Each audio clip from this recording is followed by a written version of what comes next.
The things you're going to need for this job are a new fuel filter to replace the old one. You want to get a pair of disposable gloves, so that way when you're touching the fuel filter and that, if you get any fuel on your hands, it'll stay on the gloves and won't affect you. I'm using a Chinograph pencil to mark locations of components, but you could use another type of marker. I'm using a hook tool to lifting components, a small flat blade screwdriver, some part cleaner, so that way I can clean out the housing of the filter, and just some rags to clean up. So the first thing you got to do is remove these 4 hoses. So what you can do is you can put marks on the hoses to identify which ones go to which. What I've found in the past though is the hoses are at the correct lengths to be located without having to put marks on them. So I'm going to go ahead and remove these hoses. You will find that there is some fuel that comes out, so you want to just put a rag down just to catch any little drips that come in. So as you can see, I'm just starting to pop up the plastic clips with a flat blade screwdriver.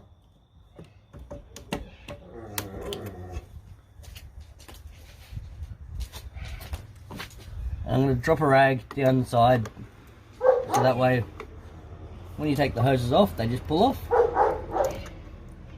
Any fuel that drips will just sit on the rag. So once you take the top 2, then you go in and you pop the bottom 2, and they should just pop off really easy. That clip just came off, but it's easy enough to put back on. So now I'm going to go ahead and take the bottom 2 hoses off.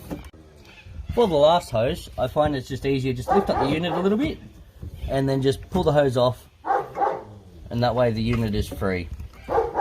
The only other connection that we've got to disconnect is there's a electrical connector underneath that you just pull apart. So I'm going to go ahead and do that now. Just be careful because the unit's still filled with fuel. So I'm just placing it there. There's a button on the bottom of the clip, so you press that down and pull it apart. Now the unit is free to be moved away and changed out. You can see once you take the unit out that the hoses stay in their approximate location, so it should make it easier to relocate when you're putting them back on. So this is the fuel filter housing. This cock here is for when your fuel filter shows that it's full of water, you undo this cock, and sorry, it's a bung, not a cock, and you tip out the water that's in there, and that's it for the water drain. Just be mindful that when you're swapping out the fuel filter, that this whole unit is going to be filled with fuel. So you want to have a bucket nearby, so that way you can tip the old fuel into and dispose of it appropriately. So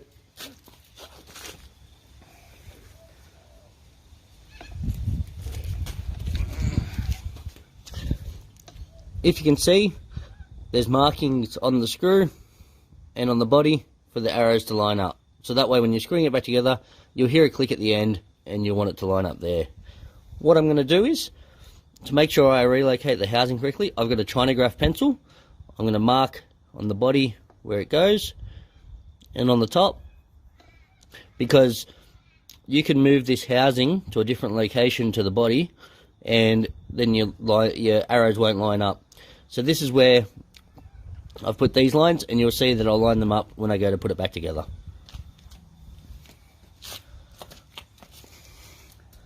What I'm going to do now is unscrew the cap. So I'm holding the top, and now I'm going to slowly pull it apart. Just give it a bit of a wiggle and it will expose the filter and the housing. So what I'm going to do now is take the filter out. This filter is not too dirty because I've changed it recently, but you can still see there's a bit of build up in the filter. And I've already tipped out most of the fluid that's inside. You may be able to see what's there, but it's still got a bit, so you want to tip that into a bucket. Once it's empty, I'm going to stick it a rag, give it a wipe out inside,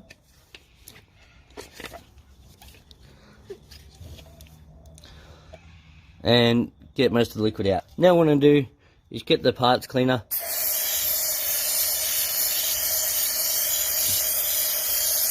give it a good soaking, swirl it around just to loosen up any parts. Then tip it into my bucket.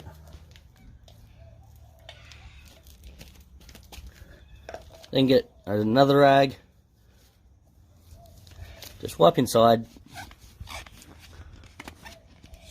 to make sure that I've got any sludge or anything that's in the bottom. The big white thing there that you can see, that's the float for when you get water in your fuel, and when that comes up, that'll send a signal to your car computer to say that it needs to be emptied through the connector at the bottom. So the replacement filter that I'm using is a Repco filter, fuel filter. It's an R2724P. It says it maintains a new vehicle warranty, so that's good. So what you get in the box is you get a new filter, nice and clean, and a new O-ring to put around the top of the housing that you can see just here. So that way, every time you change the filter, you should be changing the O-ring. What I'm going to do now is remove the O-ring and put the new one on. So I'm just getting my little pick tool, getting it under, and just pulling it away. I'm now going to take the new O-ring, take it out of the packaging, and just slide it over. And I'll just run my finger around until it sits into place, and that should just fall into place. Now what I want to do is get the new filter. Once all the sediment, all the liquids dried out of the housing, and I'm just going to place it inside the filter housing. And it sits down snug. Now what I'm going to do is locate where that white mark is to where the white mark that I put together, sorry, the mark I put on the top, I'm going to locate them together. So that way, so if you look at top and bottom, they're now located. I'm going to push it together. Once you have it pushed together, then you can start tightening up the screw cap. Just make sure you don't cross it along the way.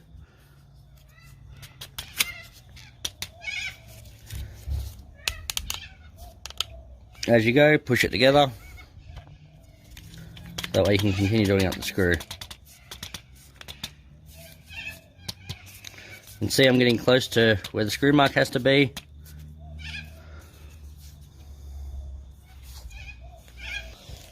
Once you start getting close to the arrows, you'll see that it starts to get really tight. Just push it in a little bit more together. And just give it its final couple of turns until the arrows locate. It is very tight.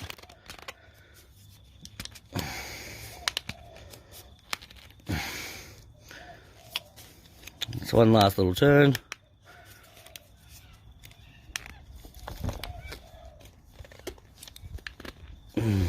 Alright, you can see the arrows, they're pretty well lined up. Now it's to reinstall it into the vehicle. So when putting it back into the vehicle, the first thing you want to do, get the electrical connector and connect that back up, because that's going to be the easiest thing to do while the unit's out. So it's got locating pins, should be able to locate it pretty quickly.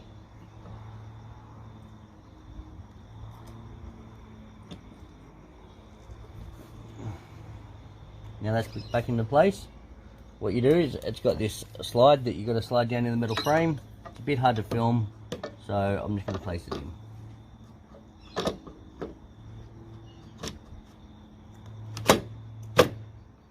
If you didn't line up with those white marks before, you wouldn't line up with your hoses again. So all you have to do now is connect your hoses back on, and you'll be ready to move on to the next step.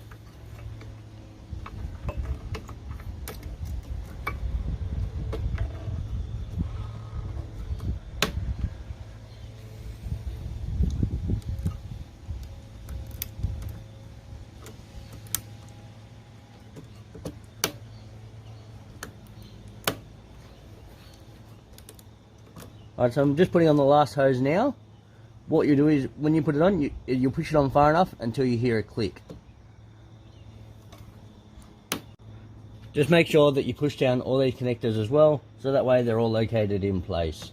Now, what you need to do is go and prime, because we took out all the diesel out of the filter housing, we've now got to put all the diesel back in before the car can start. So we're going to go in and then just prime the engine. Prime the fuel filter. So all I'm doing now is putting my key in the ignition and turn it on, not starting the car. And I'll leave it for about 10 seconds just to try and get some fuel back into that fuel filter. Then I'll turn it back on again, just give it another cycle so that way the housing is full of fuel, so that way it goes straight to the engine. Alright, now I'm going to start the car. And as you can see, starts all straight away. The last thing you want to check is just to make sure that there's no fuel leakages or anything around the fuel filter, so that way you don't have any source of fire, like ignition source to flash over. So thank you for watching this video. I've also got a Facebook page that's called the Inside District. Give that a like, and you'll see when I put new videos up. Once again, give a thumbs up to this video so that way other people can see that it's a good video, and subscribe to my channel so that way you see more videos coming. Thank you for watching this video, and have a good day.